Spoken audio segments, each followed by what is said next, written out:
Hi Hinsters, welcome back to the channel. And if you're new, welcome too. I'm Hinny, a spiritual astrologer, and you can get a reading with me via the details below in the description box if you want a reading. Also, do give this video a thumbs up and subscribe if you haven't already. I still have some free spaces available for my online Zoom course, which is an introduction to spiritual astrology. And as usual, also, I am offering all Sagittarius Sun and Sagittarius Rising people a nice discount on readings if you book your reading during Sagittarius season. Speaking of which, then, we are taking on this topic today of Mars. This is the Mars Mood series and Mars in Sagittarius, which spans the period roughly November 25th of this year to around about January 5th of the next calendar year. And for those new to my channel or new to astrology, Mars is this god of such things as war, acceleration, aggression, cutting, burning, inflammation, impulse, desire, sex, movement, and a whole host of other things. He rules both the signs Aries and Sagittarius. I recommend you find where you have those two signs in your chart, your birth chart, because the houses where they are in your chart, or the houses that are ruled by Mars, houses, they contain a specific set of themes. We've got 12 houses in our birth chart, and each one has a different set of themes. And some of these themes are going to be more activated as Mars transits through our Sagittarius house. And Mars was just in Scorpio, the sign before Sagittarius, so Mars kind of lost a little dignity because he rules Scorpio. He lost a little dignity when entering Sagittarius, which I'll just call the sign Sag from now on. But even so, Mars, just like Venus, I think, is more suited to the fire signs than we might think. And Sag is that masculine expression of the god Jupiter, and Sag is the penultimate mutable sign and the penultimate mutable season of the astrological year. Mutable, or double-bodied, represents a mode of energies and archetypes that can both start and finish things. The mutable signs are Gemini, Virgo, Sagittarius, and Pisces. They're more fluid, if you will. And I already did, anyway, a recent couple videos on Sag, so check out those if you want to go in more depth on Sag or Sag season. Back to Mars in Sag, specifically then, this year of 2023 to 2024. Personally, just like with Venus, I feel Mars vibes quite a bit with Sag energy. And in this year in particular, he's touching a lot on the Sun, and Mercury's there too. And there will be also a Mercury retrograde towards the end of this Mars and Sagittarius transit. So Mars is getting involved a lot. And generally, I'm reading this transit through Sag as a potentially great one for a lot of people because he's hosted by Jupiter in Taurus. This is all very exciting as well, as we're kind of really getting fast and furious now towards the end of the rabbit year and the beginning of the dragon year. But Mars is being hosted right now by Jupiter in Taurus. Jupiter also exactly conjunct an exalted moon in Taurus, with Jupiter and the moon making a lovely trine to Lilith in Virgo. I will say, however, that this host Jupiter is retrograde in Taurus, and so I feel that a lot of reflective or careful energy needs to go towards something in our Sag house. Now, Mars loves energy, often being associated with ignition and speed and drive. And being in Sag, he's more likely now to make us positively shout yes to something in our Sag house. Maybe previously some people were not really shouting the yes because they were more in the Scorpio vibes, more as having just come out of Scorpio, and us too having just finished Scorpio season. And also, as I mentioned in another video, Mars is conjunct the Sun at this time, making us receive even more external confirmations and votes of confidence on certain things. It will really depend where you have Sag, but let's say you're a Sag rising, Sag ascendant. This is then in your first house of personality and worldview and your body.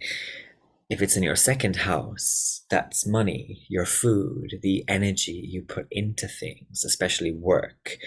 For the third house, we've got the way you relate to the world and siblings and pedestrian divinities. And for the fourth house, this is house and home. This is the past. This is also mysteries and hidden things.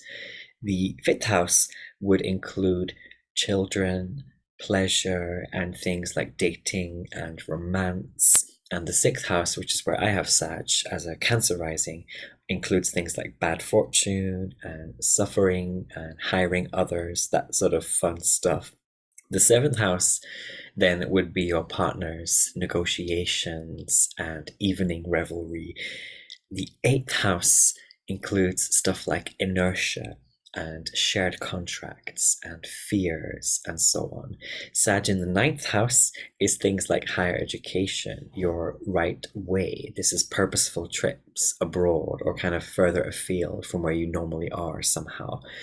And the 10th house would be calling and career and big actions being taken.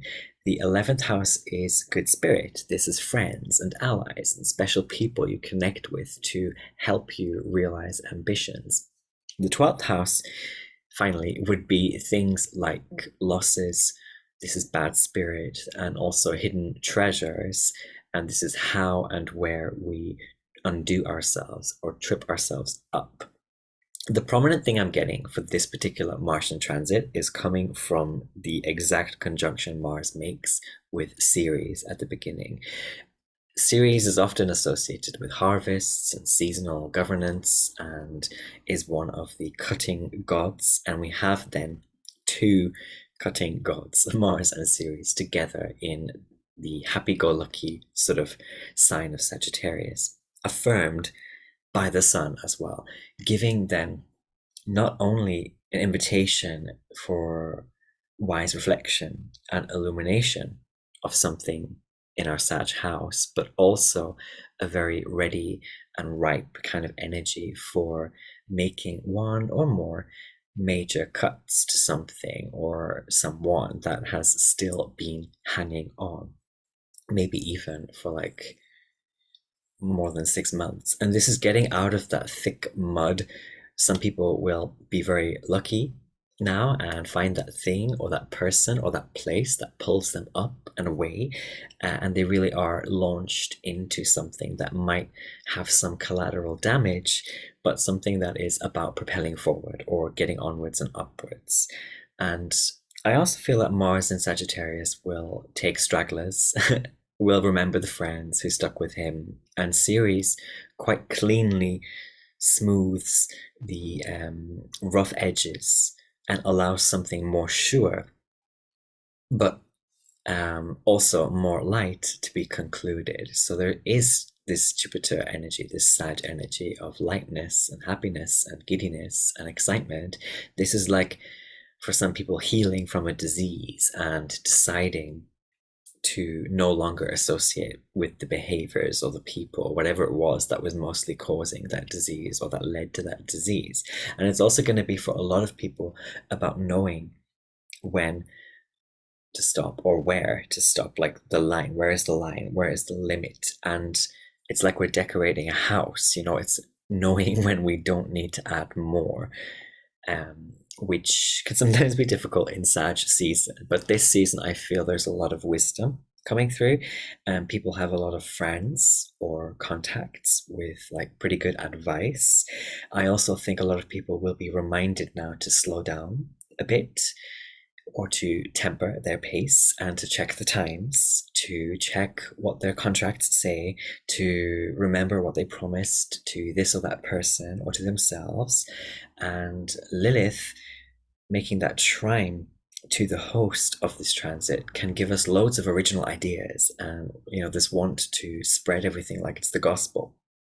But Ceres comes in providing just a little coolness to remind us of our more serious, or just the more basic kind of obligations, and to remember that every spell has to have the consequences accounted for. And I'd like to end this then with this, that Mars is exactly squaring Saturn in Pisces at the beginning of his transit through Sag, and that Mars rules squares. So it's not just any other aspect, it's an aspect that he rules.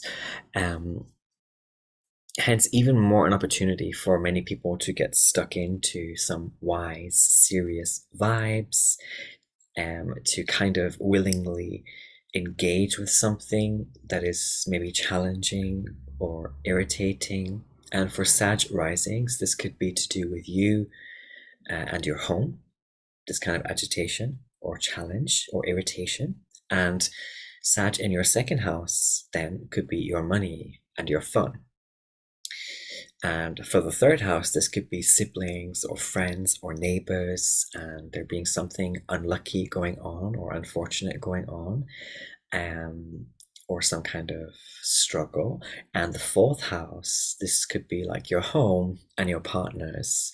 And if Sag is in your fifth house, this could be romance or love life and your fears surrounding that. The sixth house, then, this is like pulling your finger out and doing something for your higher education, your higher outlook, your right way. And the seventh house, then, would be your partner and your career. The eighth house would be debts and your friends, maybe. And the ninth house would be higher education and losses, maybe some trip abroad or a really far trip, or a solo trip, but not necessarily because you want to. The 10th house then could be some big action that is needed for your body or for your health. And the 11th house, this is friends and money. And again, that irritation or agitation or challenge kind of vibes coming through. And the 12th house, finally, this could be siblings or friends or neighbors and losses coming through in some way. Remember that Mars rules squares. So I think here there's much more potential to work positively with any challenges that might be a potential for us to seize, rather than like turn the other way from. Sometimes in such season we can run away from the feelings, especially if we haven't done certain emotional tasks in Scorpio season. It can be more of an immature kind of season, Sag season. But I think more people will be using these challenges that are surfacing in the Sagittarius house, in a good way, a productive way. But also Sagittarius squares Pisces, yes. But this to me is the most positive of the squares, because we have Jupiter here. Jupiter is the king of the benefics, ruling both Pisces and Sagittarius. So this Mars Saturn square is easily more productive than difficult or futile. So let's lap it up. Let's get ready for the revisionary adventure, or for some people the reflective adventure, and also let's get our freak on a little bit and put ourselves out there a bit more and be more equipped with all that we now know and all that we now have at our wise disposal. This is very much a wise disposal Sag season. Anyway, bye. Love yous. Hope yous have a great Tuesday due day, and into the midweek, and I'll see you in the next video, which will probably be the dragon year. Love you. Bye bye.